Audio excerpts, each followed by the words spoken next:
안녕하세요. 반갑습니다. 저 이페스 코리아 정성기고요.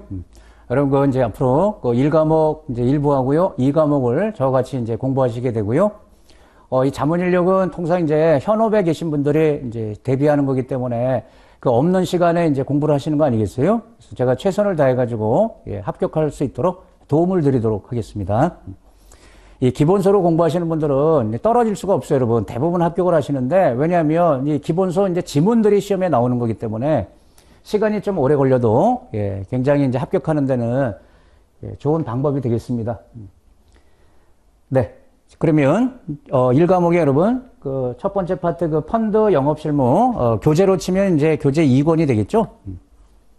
영업실무 얘기를 해보겠습니다. 이 자격증 이름이 이제 펀드 자문 인력 아니겠어요? 자, 8문제 출제됩니다. 8문제니까 이제 작은 문제는 아닌데요. 이제 펀드 판매 절차부터 투자 권유 준체, 이런 것들은 뭐 양은 많아도 어려운 내용은 전혀 없고요. 우리 이제 수익증권, 지금 이제 펀드는 이제 통장을 만들잖아요. 이제 수익증권. 펀드 중에서 우리나라 펀드 대부분은 다 투자 신탁 아닙니까? 투자 신탁이 수익증권 발행하잖아요. 그래서 이제 수익증권이란 말을 계속 쓰는 거예요. 수익증권 저축. 거기에 대한 이제 내용들 볼 거고, 그 다음 이제 세금 얘기를 이제 한번 마무리가 되는데요.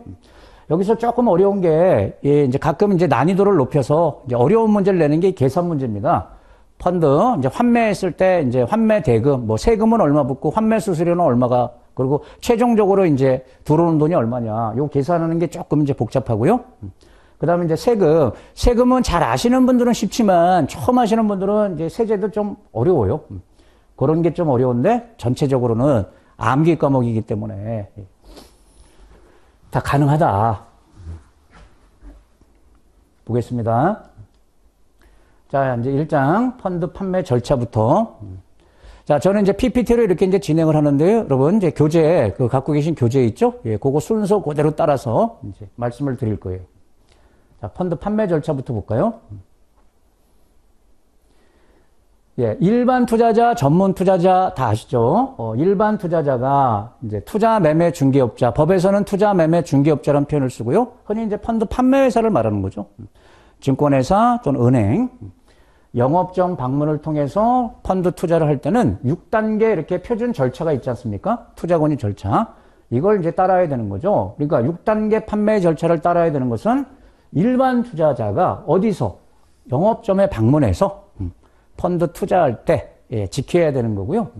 그러면은 이런 경우는 해당되지 않는다는 거예요. 온라인으로 펀드 가입할 수도 있잖아요. 전화 판매 시 또는 전문 투자자일 때. 이럴 때는 약식으로 적용할 수도 있습니다. 네, 그러면 6단계 판매 절차가 어떤 거냐. 사실 이것은 여러분 이제 펀드에만 적용되는 게 아니고 금융투자 상품에 전반적으로 적용되는 거죠. 투자성 있는 상품에 다 적용이 되는 건데 그 중에 우리는 펀드에 초점 맞춰서 지금 이제 살피는 거다. 제일 먼저 해야 되는 1단계 판매 절차가 뭐다? 투자자 정보를 파악해야 되겠죠? 그러니까 적합성 원칙이라는 게 있잖아요, 여러분. 투자자한테 적합한 펀드를 권해야 되기 때문에 그러면 정보 파악이 우선돼야 된다. 그리고 일반 투자자, 전문 투자자 이것도 반드시 구분해야 된다. 전문 투자자한테 판매하는 방법하고 일반 투자자하고 완전히 다르고 우리가 여기서 지켜야 되는 것은 일반 투자자다. 그리고 일반 투자자가 이제 정보 제공을 받기 위해서 이제 이용하는 서류가 이거죠. 투자자 정보 확인서. 이걸 통해서 투자자 정보 그러면 흔히 이런 걸 말하는 거죠. 투자 목적, 재산 상태 또는 투자 경험. 만약에 이런 정보 제공을 안 하는 투자자가 있다. 그러면 팔면 안 되냐? 팔아도 됩니다. 다만 확인을 받아놓고 팔으라는 거예요. 고객이 여러분 투자 권유를 받지 않고 자기가 생각한 펀드 얼마든지 가입할 수 있겠죠. 대신 안전장치를 해놔야 된다. 자, 이제 정보 제공이 됐다, 파악이 됐다. 그러면 이제 유형을 분류하는 겁니다. 금융회사마다 갖춰놓은 이제 상품들이 있을 거 아닙니까? 그 위험군들이 다르잖아요. 위험 등급이 다르죠. 그럼 이제 이걸 통해서 성향을 분류해서 여기에 적합한 이제 그런 상품을 이제 권해야 되니까 두 번째가 요거고, 그러면 세 번째가 이제 적합한 이제 펀드를 설정하는 거다. 선정하는 거다. 그런데 만약에 투자자 성향을 분류했는데 그 성향보다 높은 등급의 상품을 원하는 투자자들도 있어요. 그러면 어떻게 할 거냐. 자기 성향보다 더 높은, 흔히 이렇게 더 높은 위험 등급 상품을 원하는 투자자를 갖다가 부적합 투자자라는 표현을 써요. 부적합하다. 팔아야 되겠죠? 팔 수도 있고 중단할 수도 있다. 확인서를 받고 팔 수도 있다. 자, 이제 펀드를 선정했다. 그럼 이제 설명 들어가야 되겠죠? 그게 이제 4단계다. 투자 설명서 이런 걸 이용해서 이제 구체적인 내용을 설명을 해야 되고요. 이 설명할 때도 여러분 이거 그냥 읽어보세요 이러면 안 되잖아요, 여러분. 같이 앉아갖고 이렇게 밑줄 그면서 육성으로 설명을 해줘야 되는 거죠. 그리고 이제 가입할지 말지 의사 확인하는 게 그 다음 단계고, 이제 계약이 체결됐다 그러면은 또 쭉 서비스를 해줘야 되니까, 예, 이제 이런 것들 사후 관리도 필요하다. 예, 넘어갈게요. 자, 2장으로 가겠습니다. 투자 권유 준칙. 예, 금융투자업자는, 그러니까 펀드 판매회사 그러면 여러분 이제 뭐, 예, 은행이나 증권사 있지 않습니까? 예, 금융투자업자들은요, 그 임직원들이 준수해야 될 구체적인 기준, 예, 절차를 정해놔야 되죠. 회사에서. 특히 여러분, 이 적정성 원칙 대상 상품이 있죠? 적합성 말고 적정성. 이건 이제 위험이 큰 상품 아니겠어요? 요 대상 상품들에 대해서는 또 차등화된 투자 권유 준칙이 필요합니다. 일반적인 상품하고 또 다른 차등화된 더 까다로운, 예, 투자 권유 준칙을 갖고 있다는 거예요. 위험해서. 그러면 이런 기준이나 절차 이런 것들을 회사에서 직접 너네가 알아서 만들어라. 그러면은 답답할 거 아닙니까? 그래서 이것을, 예, 금융투자협회가 이제 만들어 놓은 게 있죠, 여러분. 그걸 이제 표준이란 말을 쓰죠. 표준. 이 표준이란 말을 쓰면은 금융투자협회에서 만든 거예요. 얘네들이 만든, 예, 투자권유 준칙이 있습니다. 표준 투자권유 준칙. 요걸 참조해서 변형해서 만들어도 되고, 그대로 갖다 써도 되고. 그러면 지금 우리가 쭉 여기서 공부하는 거 있잖아요, 여러분. 교재에 나오는 이런 내용들은 이 협회가 만들어 놓은 표준 투자권유 준칙. 그 얘기를 이제 하는 겁니다. 자, 교재에 보시면 이제 그 용어의 정의라는 제목이 있어요. 그래서 이제 투자 권유부터, 여러분 이제 투자 권유란 말 모르시는 분은 없잖아요. 그런데 투자 권유는 기준이 있다는 겁니다. 투자 권유는 특정 투자자를 상대하는 걸 말하는 겁니다. 불특정이 아니고, 불특정 투자자를 대상으로 권유하는 것을 흔히 이제 광고라고 표현하고요. 이것은 이제 특정 타겟이 있다는 거죠. 특정 투자자를 상대로 하는 게 권유고, 그러면 투자 권유는 뭐를 하는 거냐? 여기 크게 보면 4가지입니다. 예, 상품 매매하세요. 투자 상품 매매하세요. 또는 자문계약, 일임계약, 신탁계약. 요거, 예, 계약 체결을 권유하는 것. 즉, 전제조건이 뭐냐면, 계약 체결을 권유하는 것. 이것을 갖다가 투자 권유라고 보는 거예요. 즉, 매매라든지 계약 체결 권유가 수반되지 않는, 계약 체결을 전제로 하지 않는 단순한 상담 또는 설명하는 거 있지 않습니까? 안내. 이런 것들은 투자 권유로 보지 않아요. 그래서 투자자 정보 확인서 이런 것도 작성할 필요가 없습니다.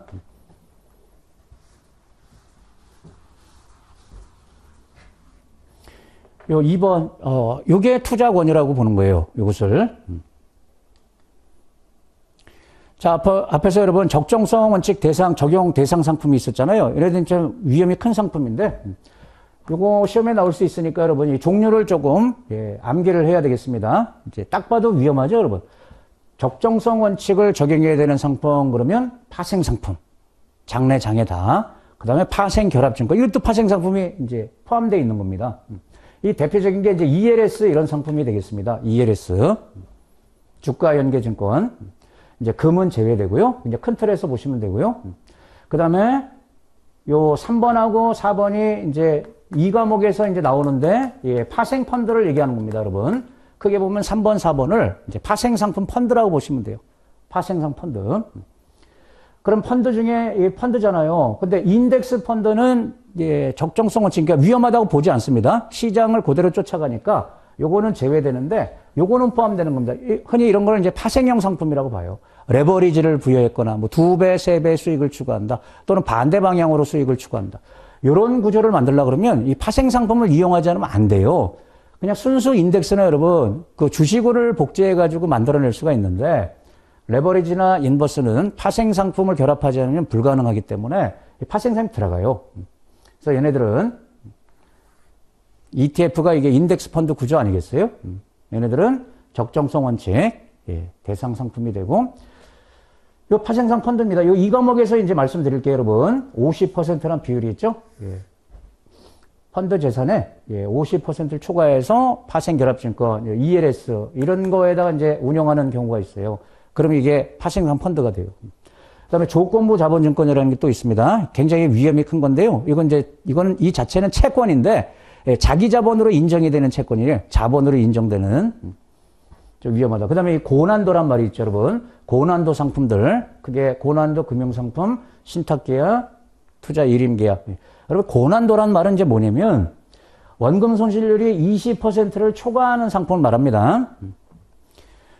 무분별하게 여러분 이렇게 이제 그 판매회사에서 제대로 설명도 안 하고 위험이 큰 상품을 이렇게 팔다가 이제 투자자가 엄청 손실을 봤는데, 물론 이제 투자자도 문제가 있고 판매회사도 문제가 있는데 판매회사가 문제 있으면 안 되잖아요, 여러분. 판매회사는 제대로 팔아야 되잖아요. 근데 그런 이제 사고가 터지면 항상 이제 뭐 규제를 할 거 아닙니까? 그래서 이게 이제 나온 지 이제 몇 년 됐는데요. 고난도 이런 이제 기준이 생겼어요. 이게 20%를 초과하는 거예요. 원금 손실 가능 금액이 20%를 초과하는 상품은 위험한 거 아니냐. 여기 대상이 되고요. 그 다음 마지막으로 이런 것들, 이런 걸 편입시킨 금전 신탁 있죠, 여러분. 신탁 상품 중에서 이제 돈을 맡기는 금전 신탁.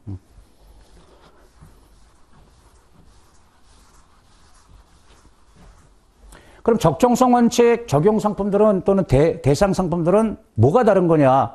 뒤에 나오겠죠. 뒤에서 볼게요.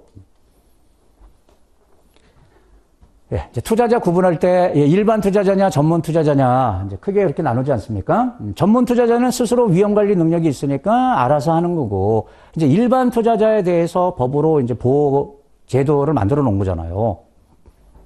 그래서 투자 권유하기 전에 고객이 방문하면 일반 투자자인지 전문 투자자인지부터 이제 확인을 해야 되고요. 그리고 이제 일반 투자자에 대해서는 그 투자 권유 절차에 따라서 이제 하라는 거 아니겠어요? 그런데 일반 투자자로 전환할 수 있는 전문 투자자 있죠, 여러분. 전문 투자자도 절대적 전문 투자자, 항상 무조건 전문 투자자로 보는 거예요.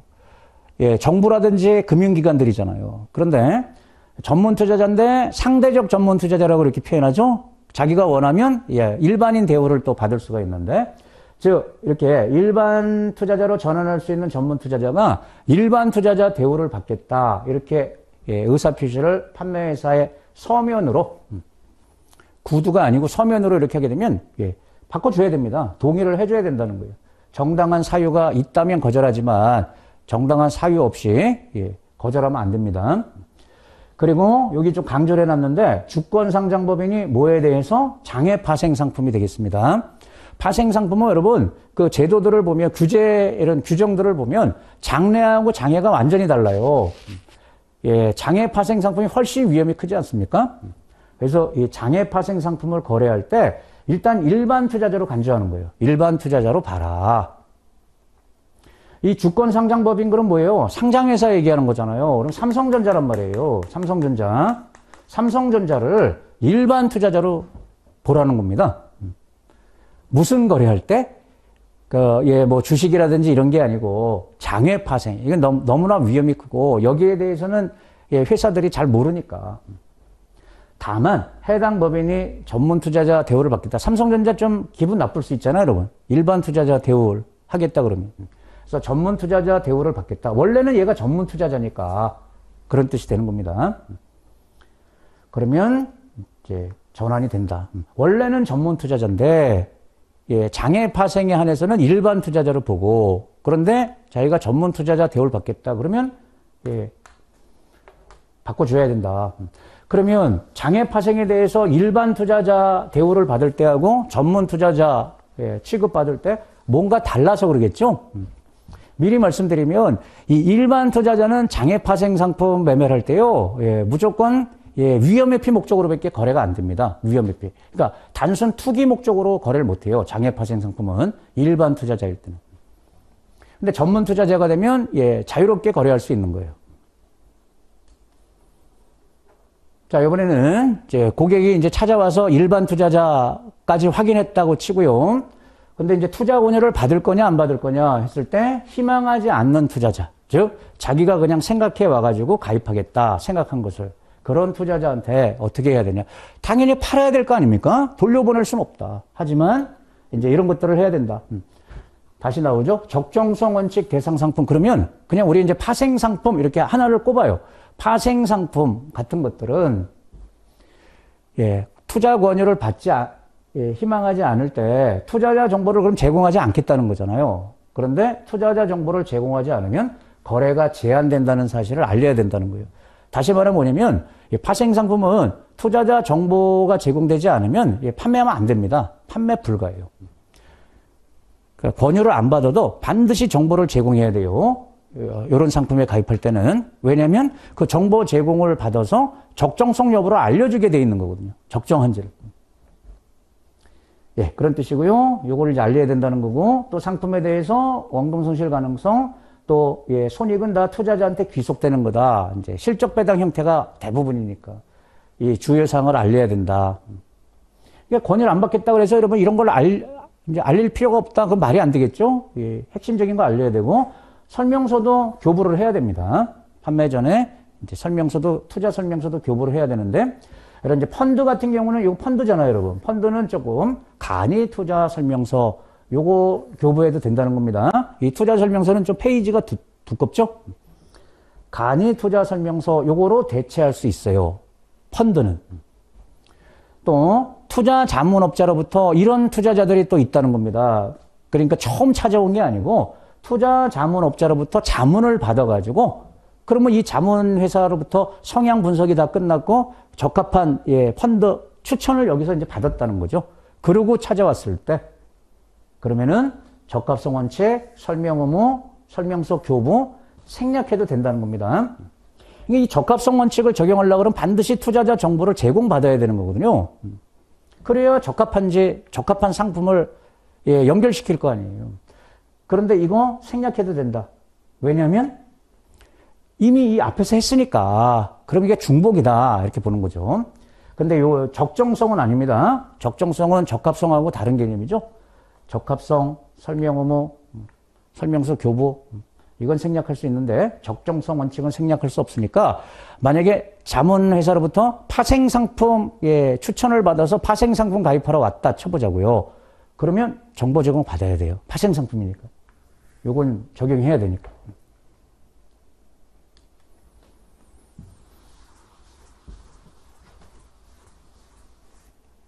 자, 적정성 원칙. 앞에 여러분 그 법규 과정에서, 법규 과목에서 이미 알고 계실 텐데요. 이거 나왔었죠? 적정성 원칙 대상 상품에 대한 특치. 그러니까 대표적인 파생 상품이라고 그랬어요. 얘네들은 지금까지 얘기한 거잖아요. 투자 권유를 하지 않더라도 투자 권유하지 않고 투자자가 원하는 걸 이제 판매할 때 반드시 투자자 정보 이걸 파악해야 된다는 겁니다. 이것은 흔히 이걸 이제 1단계라 그래요. 이 1단계에서 정보 제공이 안 되면 이게 판매 불가입니다. 판매하면 안 됩니다. 근데 이제 정보를 제공했단 말이에요. 그러면 이제 이걸 해야 된다는 겁니다. 얘네들은 투자자 이제 정보 파악을 해가지고 투자자에게 적정하지 아니하다고 이렇게 판단되면 그럼 판매하지 말라는 게 아니고요. 확인을 받으라는 겁니다. 경고를 해주라는 겁니다. 경고. 위험합니다. 이렇게. 그런데도 투자자가 가입하겠다. 그러면 팔아야죠. 이 1단계에서는 판매하면 안 되지만 이 이후 단계에서는 경고만 해주고 이제 팔으라는 겁니다. 다만 역시 이렇게 안전장치를 해놓으라는 거예요. 뭐든지 이제 서류로 남겨놔야 되니까 뭐 이거 써가면서 이름을 외울 필요는 없고요, 여러분. 이 서류 이름이 뭐냐 이렇게 이제 외우지 마시고요. 큰 흐름으로 이렇게 이해하시는 게 좋습니다.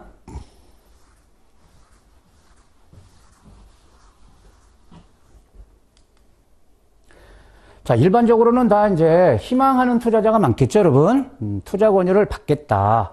그랬을 때 제일 먼저 이제 투자자 정보를 파악해야 된다. 그래야 적합성 원칙 적용할 수 있으니까. 자, 투자자 정보 이제 파악하는 서류가 투자자 정보 확인서인데 여기에 따라 정보를 이제 파악하는데 이 투자자 정보는 반드시 자필일 필요는 없습니다. 단말기 이제 입력도 가능한 거죠, 여러분. 단말기 입력도 가능하다. 꼭 잡힐 필요는 없다. 예, 그리고 본인을 통해서 파악하는 게 원칙이겠죠. 본인이 이제 가입하러 와가지고. 그런데 대리인을 통해서도 이제 가능하다. 회사 대표 같은 경우는 여러분 이제 좀 바쁠 수가 있잖아요. 그럼 대리인이, 물론 이제 거기에 대리인 이제 자격이 있어야 되니까 여러 가지 실명 확인도 하고 위임장도 보고 하겠지만 가능하다는 겁니다. 그리고 또 이런 상품들이 있는데요. 가만히 이렇게 봐보세요, 여러분. 여기까지 보면 여기 회사채가 아니잖아요. MMF, 예, 단기금융펀드죠. 국채, 지방채, 특수채. 이런 것들은 위험이 작잖아요. 또 환매를 전제로 해서 이렇게 RP 채권 매매하는 거, 이런 것들은 위험이 작아요. 그래서 이런 거는 투자자 정보를 간략하게 파악해도 된다는 겁니다. 서류 양식을 간략하게, 예, 확인서 자체를 간략하게, 예, 파악할 수 있다. 위험이 작은 상품이기 때문에. 자, 여기 장외란 말이 나왔어요, 여러분. 장외 파생 상품은 까다롭다는 겁니다. 이 상품을 거래하고자 하는 경우에는 투자 권유 여부와 상관없이, 그러니까 투자 권유를 하는 거냐, 예, 권유하지 않는 거냐, 상관없다는 겁니다. 상관없이, 예, 장외 파생 상품 투자자 정보 확인서를 이용해서 반드시 투자자 정보를 파악해야 된다. 지금 내내 얘기한 거잖아요, 여러분. 이 파생 상품은 적정성 원칙 적용 대상이니까 정보 제공이 필요하다. 적정성을 알려야 되니까. 그 얘기죠? 투자 권유를 원하든 원치 않든.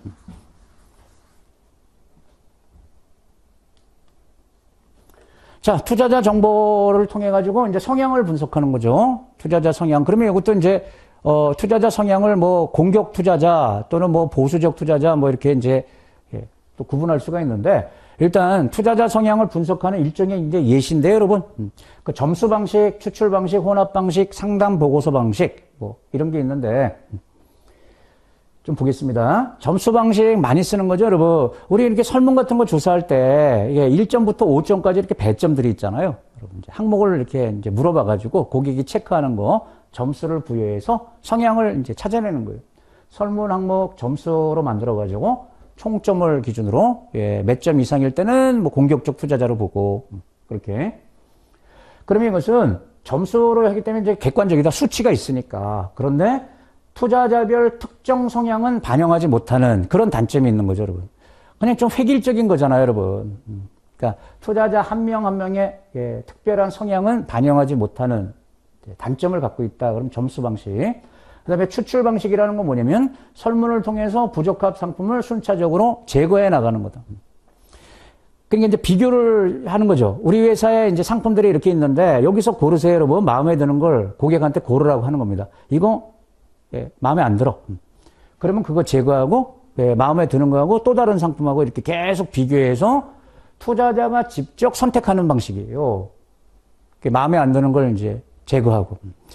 여러분, 우리 사람마다 다 다르잖아요, 여러분. 주식 투자를 선호하는 사람도 있고요. 또 예금을 선호하는 사람이 있듯이 주식 중에서도, 예, 또 은행주 선호하는 사람들도 있고 그렇지 않은 사람들도 있잖아요. 선호도가 다르기 때문에, 예, 그거를 스스로 꼽게끔 만드는 겁니다.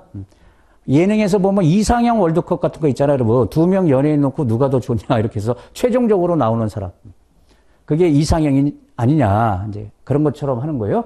그러면은 얘는 특징이 뭐다? 불완전 판매 가능성이 가장 낮다는 겁니다. 이 방식으로 성향을 파악하는 게. 그렇겠죠. 고객이 직접 선택한 거잖아요. 그러니까 불완전 판매 가능성이 가장 낮은데 이 비교를 잘해야 된다. 정교한 설문이 필요하다.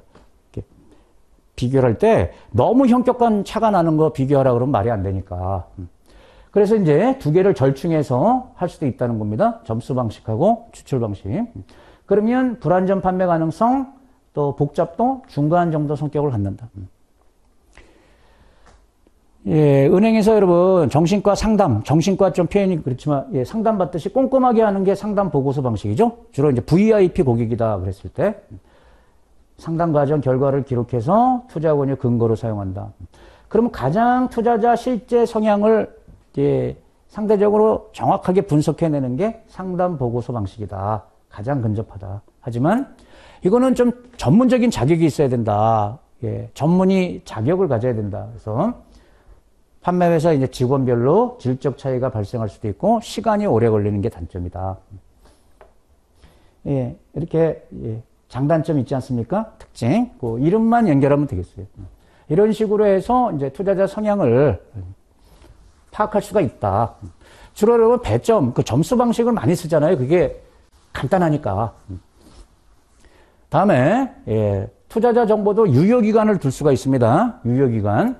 판매회사는 그러니까 전제 조건이 투자자가 동의할 때, 투자자가 동의하는 경우에 예, 유효기간을 설정할 수 있고요. 그러면 투자자로부터 별도 요청이 없으면 투자 정보를 처음 파악했다. 그러면 유효기간이 이렇게 이제 정한다는 겁니다. 1년에서 2년 사이 동안에는 다시 확인하지 않겠다. 이런 뜻이.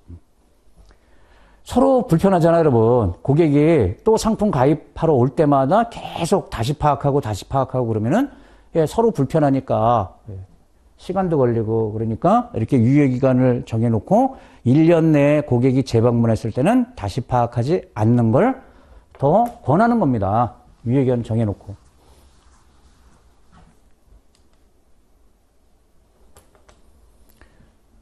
네. 그래서 이제 파악을 했다? 그러면 적합성 판단 기준에 비춰서, 그러니까 고객 성향이 나왔다? 그리고 이제 상품도 여러분, 저위험 상품부터 초고위험 상품까지 이렇게 분류가 돼 있단 말이에요. 그럼 그걸 이제 연결시켜 줘야 되는 거죠. 그게 적합성이죠. 투자자에게 적합하지 않은 걸 투자 권유하면 말이 안 되잖아요. 그리고 2번, 이미 투자자 정보를 알고 있을 때는 이를 이용해서 투자 권유하는 게 바람직하다. 이거 좀 전에 본 거죠, 여러분? 그래서 유효기간을 두는 거란 말이에요. 유효기간 내에 고객이 다시 왔다? 그러면 다시 파악하지 않아도 된다. 기존에 파악한 정보, 그 성향을 가지고 투자 권유하면 된다.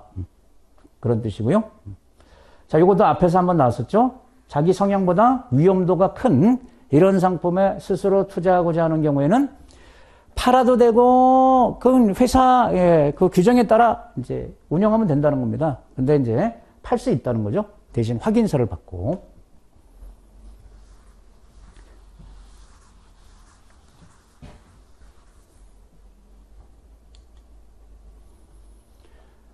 좀 특이한 게 있습니다. 여기 적합성 보고서라는 게 있습니다. 적합성 보고서. 이것도 일종의 서류인데요. 이 적합한지 이제 보고서라고 이름을 표현했는데, 왜 이런 상품을 추천하게 됐는지, 예, 또 유의할 점은 뭔지, 예, 좀 위험이 큰 상품이거든요. 그래서 계약 체결 이전에 투자자한테 요걸 이제 교부해라. 적합성 보고서. 좀 알아둬야 됩니다. 그러면 모든 투자자가 아닙니다. 이 대상이 정해져 있고 모든 상품이 아닙니다. 6개 상품입니다. 예, 3개의 투자자 그리고 6개 상품 여기에 해당되게 되면은 이제 적합성 보고서를 계약 체결 이전에 교부를 하라는 건데요. 자, 기존 투자자가 아니고 투자 경험이 전혀 없는 신규 투자자일 때 그리고 나이가 많은 투자자. 여러분 이제 고령 그러면 65세를 말하죠. 예, 80세 이상을 초고령. 나이가 많은 투자자, 신규 투자자가 이 6가지 상품입니다. E자 들어가는 거 ELS, ELF, ELT. 요거는 주가 연계 증권, 펀드, 신탁. 근데 이제 기초자산이 주식이 아니면 D자를 쓴단 말이에요. DLS, DLF, DLT. 이게 다 파생 상품이 들어가 있다 이렇게 보시면 돼요. 이 내부에 파생 상품이 들어가 있기 때문에 위험하다. 그러면 이런 6가지 상품을 이런 투자자한테 투자 권유할 때 그러니까 이게 무슨 뜻이냐면 그 투자자 성향을 파악해 봤더니 이걸 권할 수도 있는 성향이 나온 거예요. 나오긴 나왔는데 이러면 그럼 왜 지금 이런 걸 권하게 됐는지 주의할 점은 뭔지 그것을 알려야 된다는 겁니다. 그게 적합성 보고서가 되겠습니다. 위험하니까 성향이 나왔더라도 적합하지 않거나 적합이란 말하고 이 적정이란 말은 의미가 완전히 다른데요. 판단되는 투자자를 대상으로 금융투자 상품을 판매하는 경우에 판매 과정을 녹취를 해야 되고요. 그러니까 모든 투자자는 아니지만 이런 이제 투자자, 부적합한 투자자 녹취를 해야 되고요. 그리고 투자자가 요청하면 녹취 파일을 제공해야 됩니다. 투자자가 이제 들어볼 수 있게끔. 그리고 판매 과정에서 이의영업일이 되겠습니다. 숙려 기간을 부여해야 된다. 이것도 예전부터 있었던 게 아니고 사고가 터지다 보니까 이제 새로 만들어진 이제 규정인데요. 흔히 이걸 이제 녹취 및 숙려 기간을 둬라 이런 표현을 쓰잖아요. 녹취 및 숙려 기간. 그 숙려 기간이 2영업일 이상이 되겠습니다. 최소 2일입니다. 2일. 이것 좀 기억하고요. 2일. 그러니까 이게 뭐냐면 그러니까 찾아오는 날, 그날 설명하고 바로 계약을 체결하지 말라는 겁니다. 그날 체결하지 말고 고객한테 생각할 시간을 주라는 겁니다. 생각할 시간을 줘라. 2영업일 이상. 그리고 2영업일 이상 후에 다시 찾아왔을 때 그때 계약을 체결해라.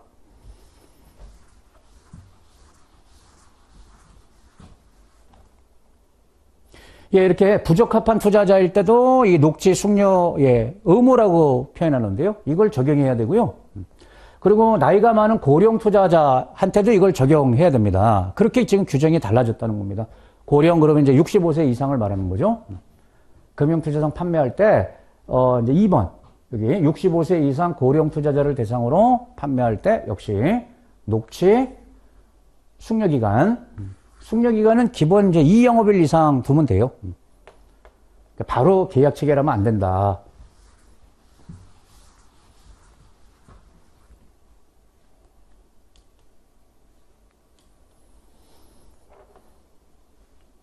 이번에는 장외 파생 상품 되겠습니다. 장외 파생 상품에만 적용되는 조금 더 이제 까다로운 이제 규정들이 있다.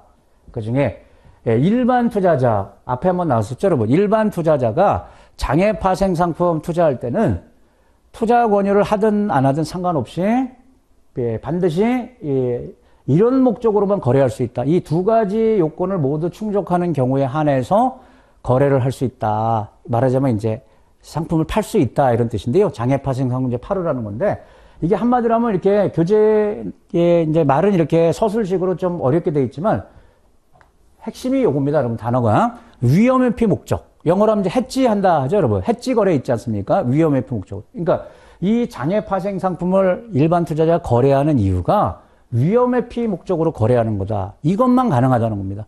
투기 목적으로 안 된다는 겁니다. 투기 목적으로는 거래할 수 없다. 계약 체결할 수 없다. 이런 뜻이에요. 여기도 위험회피란 말이 나오잖아요.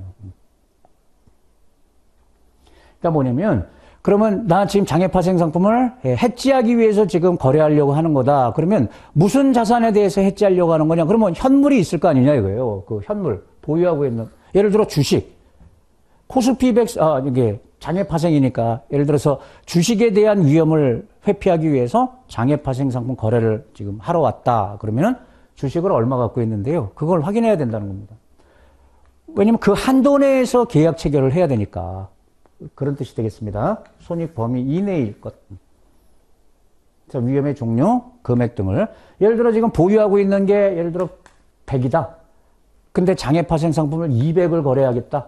이거 할 수 없다 이거예요, 여러분. 이 한도 내에서 해야 되는 게 원칙 아니냐 이거예요. 나름 또 기준을 가져갈 수도 있고. 일반 투자자, 장외 파생 상품 이런 표현 나오면요. 위험회피 목적 거래만 가능하다. 그리고 앞에서 기억나시죠, 여러분? 주권 상장법인, 삼성전자 같은 주권 상장법인은 원래 전문 투자자인데 장외 파생 상품 거래안에서는 일반 투자자로 일단은 간주한다. 일단은 그래서 위험회피 목적밖에 거래가 안 되는데 근데 주권 상장법인은 또 전문 투자자로 대우를 받겠다 그러면 바꿔줘야 된다.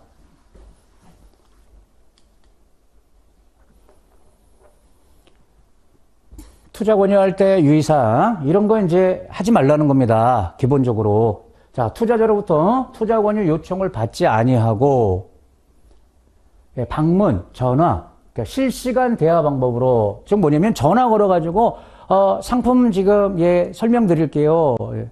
이제 그렇게 하지 말라는 겁니다. 또는 이제 집을 방문해가지고 실시간 대화 방법을 이용해서 하지 마라. 이걸 흔히 불초청 권유 금지라는 말을 쓰죠.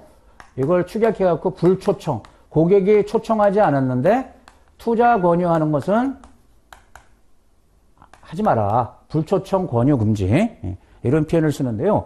그럼 모든 금융투자 상품을 다 못하게 하는 게 아니고 증권하고 장외 파생 상품은 제외가 된다 그랬으니까 장외 파생 상품만 하지 말라는 겁니다. 가장 위험이 큰 게 장외 파생이니까 장외 파생은 고객이 원치 않는데 방문해가지고 투자 권유하면 안 된다. 방문하거나 전화 걸어가지고. 방문하는 경우보다는 저런 전화를 이용하는 경우 많겠죠, 여러분. 막 전화 걸어서. 근데 이건 된다는 겁니다. 증권이나 장래는 해도 되는데요. 사실 여기 여러분 우리 교재에는 여기까지만 나와 있습니다. 근데 이것도 좀 규정이 조금 강화됐습니다. 강화돼가지고 증권 중에서도 고난도에 해당하게 되면은 못하게 지금 규정이 바뀌었어요. 고난도 상품일 때는. 그런데 이제 그런 얘기는 이제 교재에 실질 않았으니까 예, 교재대로 보겠습니다.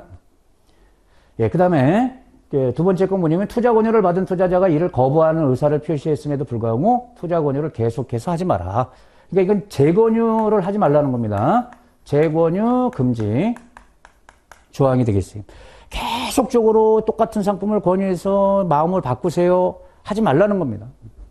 그런데 이것도 예, 이때는 재권유할 수 있다는 거죠. 1개월이 지나면 1개월이 지난 후에 다시 권유하는 건 되고요. 예, 그리고 여기 다른 종류의 금융투자 상품을 바로 그 자리에서 재권유할 수는 있습니다. 근데 같은 상품을 갖다가 집요하게 재권유하지 말라는 거예요. 그럼 1개월 기억하시고요. 1개월. 그 다음에 다른 종류의 상품은 그러면 뭘 말하는 거냐. 그 기준이 이제 있는데요. 자, 여기 이제 다른 종류의 상품이, 여러분 앞에서 투자 권유는 뭘 투자 권유라고 했었죠? 금융투자 상품 매매하세요. 이 계약 체결을 이제 권하는 거잖아요. 근데 상품 매매, 자문이나 일임 계약 체결, 신탁 계약 체결, 이 네 가지 있지 않았습니까? 이게 예, 구분이 되어 있습니다. 금융투자 상품 매매, 그러면 다른 종류의 상품이 이 8가지입니다. 우리 법에 보면 채권이 6가지가 있죠, 여러분. 채권, 채무, 이게 채권이잖아요. 아, 증권이 6가지란 말이에요. 채권, 주식, 펀드, 투자계약증권, 파생결합증권, ELS 같은 거, 증권예탁증권, 이건 이제 해외에서 발행되는 증권인데요. 이런 걸 다 다른 종류의 상품으로 봅니다. 그리고 파생상품도 장래하고 장애. 항상 파생은 장래, 장애가 구분이 돼요. 이 8가지를 다른 걸로 보는 거예요. 그러니까 요거 A 채무증권을 권했다가 B 채무증권 바로 권하는 건 안 된다는 겁니다. 요걸 권했다가 요걸 권하는 거. 이게 다른 종류고, 그 다음에 자문이나 일임계약은 증권 6가지를 다 하나의 종류로 본다는 겁니다. 그래서 3가지로 구분해서. 예, 이걸 다른 걸로 보는 거고요. 그 다음에 신탁계약은 딱 2개, 2가지로 다른 종류를 나누는데, 돈을 맡기는 신탁이냐, 돈 이외의 것을 맡기는 신탁이냐. 그러니까 금전 신탁을 권했는데 고객이 예, 마음에 안 들어한다 그러면 재산 신탁을 권할 수는 있다. 근데 재산 신탁도 여러분 부동산 신탁도 있고 동산 신탁도 있고 많잖아요, 여러분. 유가증권 신탁도 있고. 그럼 그거를 예, 부동산 신탁이 마음에 안 든다고 예, 동산 신탁을 권한다? 예, 그거는 안 된다는 겁니다. 이쪽 구분이 돼야 되겠죠, 여러분? 8가지, 3가지, 2가지 이것을 그러니까 하나하나 A 상품, B 상품 이걸 다른 종류로 보는 게 아니에요, 여러분. 펀드도 우리나라 10,000개가 넘잖아요. 그러니까 A 펀드가 마음에 안 들면 B 펀드를 권하면 안 돼요. 그거는 다 동일한 상품이란 말이에요. 펀드는 다 여기에 들어가니까. 자, 이제 설명 의무에 대해서 뭐 지극히 뭐 상식적인 얘기입니다. 투자자가 이해할 수 있도록 설명을 해야 되고 또 투자자가 이해했음을 확인해야 되니까 그 확인 방법이 이런 것들이죠, 여러분. 확인을 받아야 된다. 그럼 어떤 내용들을 설명해야 되냐? 미주알 고주알 설명하는 게 아니고 핵심적인 내용을 설명해야 된다. 이런 것들이 예, 꼭 이제 설명에 들어가야 된다. 그 상품의 내용 당연히 들어가야 되겠죠? 이렇게 이제 느낌으로 보시면 돼요, 여러분. 위험의 정도 당연히 예, 설명해야 되겠죠? 또 이제 상품 구조, 성격. 뭐 구조가 주가가 올라갈 때 이익 나는 거냐, 예, 기초자산 가격이 빠질 때 이익 나는 거냐, 뭐 이런 구조 당연히 설명해야 되고요. 또 수수료, 투자자가 부담하는 수수료 설명해 줘야 되고, 또 조기 상환 조건이 있는 상품이다. 그럼 거기에 대해서 설명해야 되고, 또 마음에 안 들면 해지, 예, 거기에 대한 상황, 이런 등등 이것만 있는 게 아니고 이런 이제 핵심적인 중요한 내용들을 설명하라는 거예요. 넘어갈게요. 그리고 2번, 자 앞에 그런 내용들을 설명할 때. 이 설명은 의무입니다, 여러분. 일반 투자자에 대해서 설명 이제 의무로 보는데요.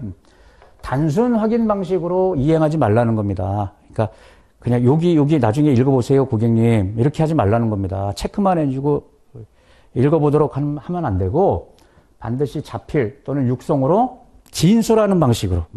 그러니까 이렇게 밑줄 그어가면서 많이 하잖아요, 여러분. 이렇게 지금 고객한테 읽어줘야죠. 그리고 확인하라고 이렇게 해야죠. 그런 방식으로 해야지 그냥 체크하면 안 된다. 그런 뜻이고요. 투자자가 주요 손익구조, 손실 위험을 이해하지 못한다. 잘 이해를 못한다. 그러면 투자 권유를 중단할 필요도 있습니다. 그러니까 이해할 때까지 계속 설명하는 게 아니고, 그럼 이제 중단해라, 이런 뜻이에요. 이해하지 못할 때는 좀 쉬었다 해야 되겠죠?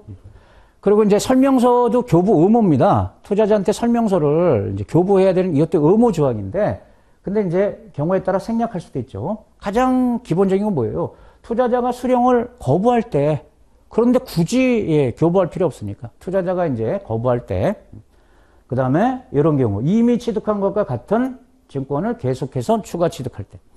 여러분 적립식 펀드 생각해 보면 이거 딱 맞죠? 적립식은 다달이 물론 이제 자유적립식 같은 경우는 이제 금액이 좀 다르지만 그러면 그것도 그때 매월 가입한다고 봤을 때 그때마다 또 설명해주고 똑같은 펀드에 대해서 그럴 필요 없다. 이미 취득한 거. 적립식 펀드. 이 비슷한 내용입니다. 동일 내용으로 갱신 또는 기본 계약을 체결하고 그 내용에 따라 계속 반복적으로 거래할 때. 계속 반복적으로 동일 상품을 거래하는데 그때마다 설명해 줄 필요는 없다. 설명서를 줄 필요는 없다. 설명서를 이제 교부할 필요는 없다. 상식적이라고 보면 되죠? 아닌가요? 자, 금융투자상품의 위험W. 그러니까 이제 금융투자회사들은 자기네들이 판매하는 예를 들어 이제 펀드들이 있을 거 아니에요. 그럼 펀드들도 파생상품이 결합되어 있는 것은 고위험 또는 초고위험 상품으로 분류가 되는 거예요. 상품 위험 등급이. 그런 이제, 예, 위험도를 이제 상품별로 이제 등급을 나눠놔야 된다.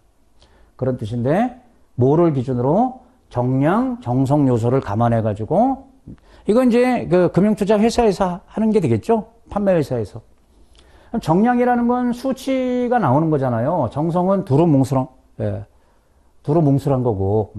그래서 이제 대표적으로 이런 거, 변동성, 이 가격 변동성이 몇 %냐, 또 손실 가능 범위가 10%냐, 20%냐, 20%가 넘으면 고난도에 해당하는데, 이런 것들이 대표적인 정량. 그리고 정성은 복잡성 정도. 이거는 수치화하기가 좀 어렵잖아요. 또는 상대방 위험의 정도. 이런 것들, 그러니까 총체적으로 고려를 해서 다 감안해서 위험도를 분류한다. 특히 파생 상품은 다른 금융투자 상품, 그러면 이제 증권에 해당하는 상품이 되겠는데 그거보다 높은 위험도로 분류가 돼야 되겠죠. 특히 장외 파생 상품이 가장 초고위험 상품이에요. 그래서 얘는 또 따로 별도 기준을 또 이렇게 세부적으로 만들어 놔야 돼요. 그러니까 장외 파생 상품도 이렇게 예를 들면입니다. 꼭 이렇게 하는 게 아니고 주의해야 되는 경고 위험. 이 뒤로 갈수록 위험이 큰 이제 등급이 되겠어요. 주의 등급, 경고 등급, 위험 등급. 그러면 고객이 찾아왔을 때 장애 파생 상품 그러면 나이대에 따라서 이걸 권해야 되냐, 이 등급을 권해야 되냐 이런 것들이 또 세분화되어 있다는 겁니다. 또 포트폴리오 투자인 경우 하나의 상품이 아니고 이제 포트폴리오 형태 이제 투자를 원하는 고객이다 그럴 때는 개별 상품 하나하나의 위험도 대신 이걸 써도 되는데 이거 대신 포트폴리오는 분산 효과가 있잖아요. 위험이 좀 줄어드니까 투자 금액 비중으로 가중평균한 포트폴리오 위험도를 사용할 수도 있다 없다? 있다는 겁니다. 그러니까 포트폴리오 만들면 이제 위험이 줄어드니까. 그러니까 하나의 상품이 이 투자자 성향보다 위험이 큰 상품이라도 이게 포트폴리오 안에 들어가면은 그 성향에 부합하는 상품이 될 수 있으니까 그런 기준으로 할 수도 있다. 자, 그 밖에 투자 권유할 때 유의사항. 이건 뭐 지극히 당연한 얘기죠, 여러분. 계약이 체결됐다? 계약을 체결했다 그러면 계약 관련 서류를 지체 없이 투자자한테 이제 제공을 해야 되고요. 투자자가 원하는 대로 하면 돼요, 여러분. 서류를 받겠다 그러면 서류를 제공하면 되고요. 뭐 전화로 해도 되고요. 뭐 우편을 이용해도 되고요. 전화가 아니고 우편 또는 그 메시지, 이메일 메시지, 이런 걸로도 이제 가능하다. 자, 청약철에, 이제 가입했다가 여러분, 마음에 안 들면 우리 우리 홈쇼핑에서 여러분 물건 구입했다가 다시 취소할 수 있잖아요. 그 개념이 되겠습니다. 투자자는 청약 철회가 가능한 대선 상품에 대해서 요 7일을 좀 기억하자고요, 여러분. 청약 철회할 수 있는 기간은 7일입니다, 7일. 가입한 이제 날을 기준으로 해가지고 7일 이내에 서면 등의 방법으로 청약 철회를 요청할 수가 있습니다. 그러면은 철회해줘야 돼요, 여러분. 뭐 특별한 사유가 없으면 철회를 해줘야 됩니다. 그러면 어떤 게 청약 철회할 수 있는 상품이냐? 대표적으로 이런 것들이다. 고난도 상품 여기 또 나오네요. 또 비금전 신탁. 금전이 아닌 신탁은 이 재산 신탁이라고 많이 표현해요, 여러분. 재산 신탁. 고난도 상품, 재산 신탁 이런 것들은 기본적으로 철회 기간을 둬야 됩니다. 이거 위험하잖아요, 여러분. 고객이 멋 모르고 가입했다가 위험한 상품인데. 그러니까 7일 이내에 철회를 요청하면 받아줘야 된다는 거예요. 좀 요거 알아두시고요. 그 다음에 위법 계약의 해지, 요건 이제 뭐냐면 투자자가 이제 판매사 설명을 듣고 계약을 체결했는데 위법한 계약 체결을 했다. 요걸 나중에 알 수 있잖아요. 그 안 날로부터 이게 되게 길죠. 1년입니다. 1년. 1년 이내에. 그러니까 위법한 계약을 내가 체결했구나, 속았구나, 예를 들면. 그걸 안 날로부터 1년 이내에 계약 해지를 요구할 수 있다. 이 권리를 갖는다는 겁니다. 투자자가. 왜냐면 회사가 위법한 행위를 했으니까. 1년 이내에. 요거보다 요게 더 저는 이제 시험에 대비하자는 겁니다. 그러면 회사는 요건 짧죠, 여러분. 10일 이내에 수락 여부를 통지를 해줘야 된다. 수락해야 되겠죠. 회사가 잘못했으니까. 그런데 거절할 수도 있다. 그러면 그 사유를 함께 통지해야 됩니다. 회사가 잘못한 게 없다. 이럴 수도 있잖아요.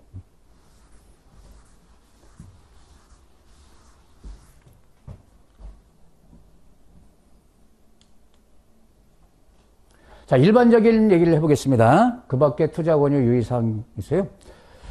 실적 배당 상품들은요, 그 금융투자 상품은 여러분, 펀드도 실적 배당이잖아요, 여러분. 투자성이 있잖아요.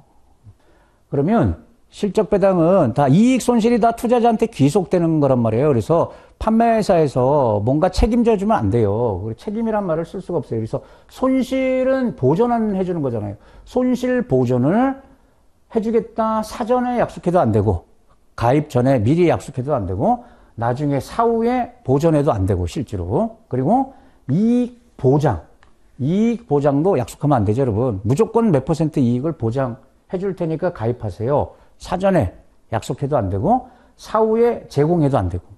그렇듯이에요, 여러분. 실적 배당은 이거 하면 안 되죠, 원칙이. 원금 보장 약속하면 안 되잖아요. 자, 투자매매 중개업자. 우리 이제 금융투자업자가 또 법에서 보면은 여러 금융투자업자가 6개 금융투자업자가 있는데 그 중에 투자매매 중개업자. 이게 여러분 이제 펀드 판매사가 법에서 보면 투자매매 중개업자가 되는 거죠.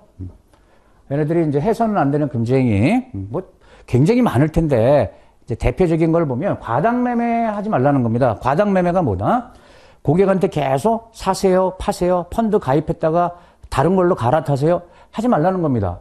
목적이 순수하지 않은 목적으로. 그러니까 수수료 챙기려고 투자자 성향을 전혀 고려하지 않고 일반 투자자에게 빈번하게 매매하라고 권하지 말라는 거죠. 이걸 과당매매라고 표현하고요. 그럼 고객은 수수료를 부담하면서 손해를 보고 있는데 회사만 수수료 수입이 생기니까.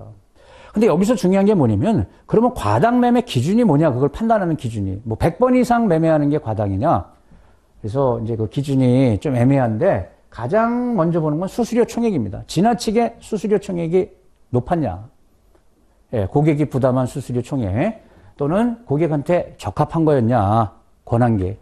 이런 것들을 보는데 요거는 여러분 저기 시험에 대비하실 때 과당매매 판단 기준이 있지 않습니까? 이 거꾸로 기억하시는 게 좋습니다. 이익이 났냐, 손해가 났냐, 이익 손실 여부. 이거는 전혀 기준이 안 됩니다. 그러면 이익을 냈을 때는 과당매매해도 괜찮고, 손해 났을 때는 안 되고. 그건 말이 안 되죠, 여러분. 그래서 이익 손실 여부는 기준에 해당되지 않습니다. 판단 기준이 아니다. 그 밖에 부당 권유하면 당연히 안 되겠죠. 근데 대표적인 부당 권유가 이런 걸 말하는 거예요, 여러분. 흔히 불완전 판매 이런 표현도 쓰고요. 부당 권유는 그 상품 가치에 중대한 영향을 미치는 사항을 자기는 알고 있으면서, 판매회사 직원이 자기는 알고 있으면서 투자자한테 이걸 숨기는 걸 말하는 거죠. 가입 안 할까봐. 숨기고 매매를 권유하는 거. 이 부당 권유로 본다는 거예요. 네, 여기까지 이제 내용을 살펴봤고요. 이렇게, 예, 이제 시간 차시별로 여러분 끝나면은 그때, 예, 복습, 예, 겸 해가지고 이제 문제를 몇 개 이렇게 풀어보겠습니다. 그럼 다른 내용을 문제를 통해서 한 번 더 확인하고, 이제 그럼 복습이 되겠죠? 자, 그 교재 여러분 그 기본서 그 뒤편에 보면은 그 과목이 끝날 때마다 거기 문제들이 있습니다.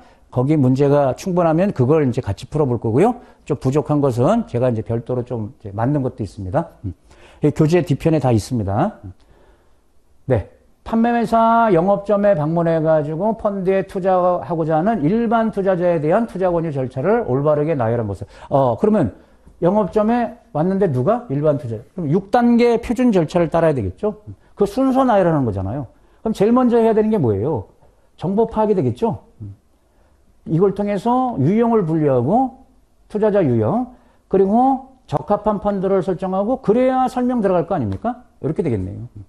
쉽죠?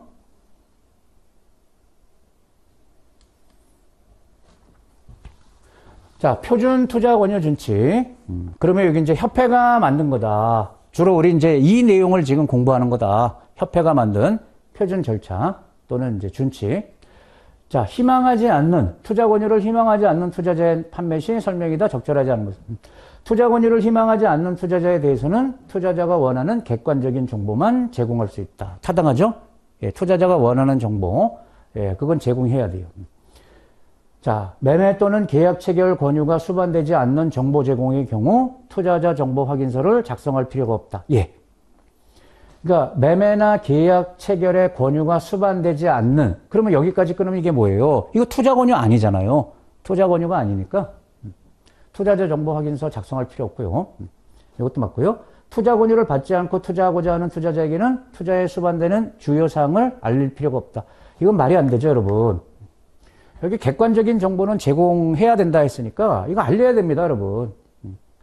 투자 권유를 받지 않더라도 중요 사항은 알려야 되죠. 투자자가 원하는 상품에 대한 중요한 내용들은 알려줘야 됩니다. 이게 틀렸고. 자, 파생상품이란 말이 나왔네요. 파생상품 등을 판매할 때는 투자 권유를 하지 않더라도 반드시 투자자 정보를 파악해야 되죠. 적정성 원칙 적용 대상 상품이니까. 답은 3번.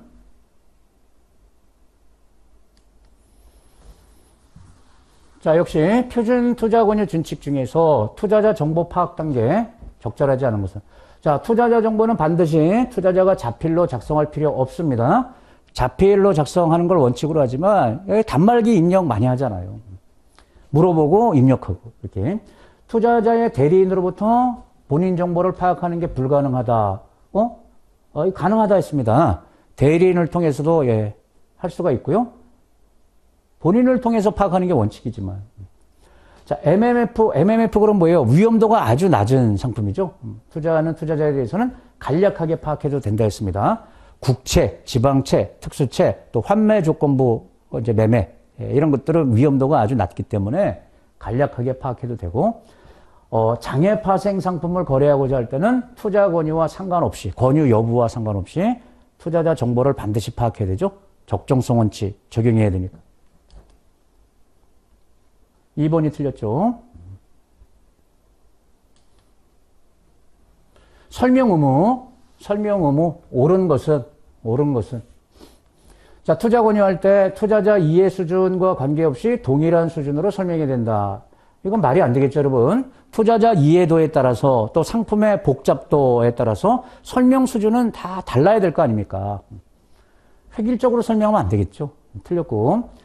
주요 손익구조, 손실 위험을 이해하지 못할 때는 중단하라 했습니다. 이건 맞네요. 투자자가 서명 등으로 설명서 수령을 거부해도 반드시 교부를 해야 된다. 설명서. 거부하는데요? 예, 이거 틀렸죠? 그러면 예, 교부 안 해도 되는 거죠.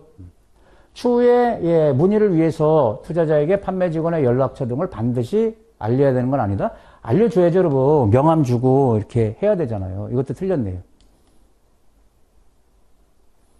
그러니까 2번이 맞고 나머지는 틀렸다는 겁니다. 지금 이런 자료는 여러분한테 제공이 되니까요. 예, 요건 이제 나중에 같이 보셔도 되겠죠. 이 해설 읽어보시고요. 네, 첫째 시간 여기까지 하겠습니다. 수고하셨습니다.